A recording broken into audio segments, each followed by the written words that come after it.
So today we take a big step forward in building on that success to ensure equity and justice and fairness for every Angelino by creating the Community Safety Partnership Bureau in the Los Angeles Police Department, named after our nationally recognized initiative that puts officers on 5-year assignments in one place to develop relationships with the people that they serve, so that police officers and community members know each other's names, so that they can sit down together and talk about their neighborhood, so that a police officer looks at her assignment not as an assignment anymore, but her opportunity to join the fabric of a neighborhood. This new bureau makes CSP both a program and a philosophy. In other words, it is a set of policies and procedures and people, but is also an approach to how we police. As you'll hear, I'm sure, from Connie Rice, and as you read in the LA Times maybe today, about moving from a warrior mentality to a guardian mentality. But it isn't just about the police officers. It's about the community as well.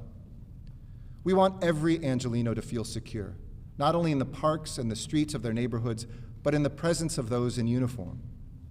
And we want all officers to feel connected to the people they protect, and we all want a safer Los Angeles. This model represents a pivot, if you will, a strategy of moving ourselves away from a containment and suppression model to one that has increased community capacity, a sense of overall safety, where you see the lower levels of crime in concert with lower number of arrests, but increased trust. When we stood up the Community Safety Partnership Program, one of the things that was key to it all was to not have the word police in the title of it. This isn't an LAPD program. This is a community program. This is about understanding the cultures of the communities and adjusting how we work and respond to conflict within communities. It's about getting certain training for the officers, like gang intervention, having teenagers come to their training to explain to them why they fear the police, doing role play where the children and people from within the community feels what it's like to be a police officer and vice versa. This is a partnership. It's a joint venture. It's a joint venture to improve the safety and the well-being of people who have never felt safe. We ended in this city a war on gangs and started a war on the trauma and the violence and the conditions that people suffer in. Too many people in this county don't ever feel safe.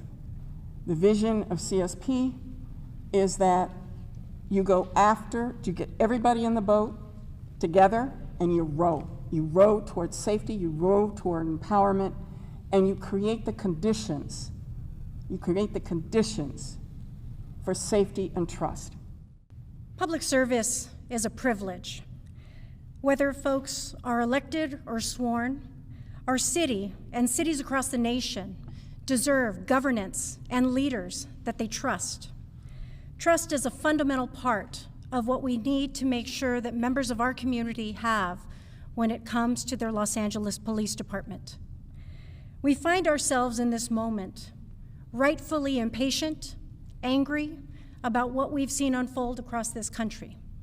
But what I'm most proud of is that the response here has been one to adapt and change and embrace and hear what changes need to be delivered here in the city of Los Angeles.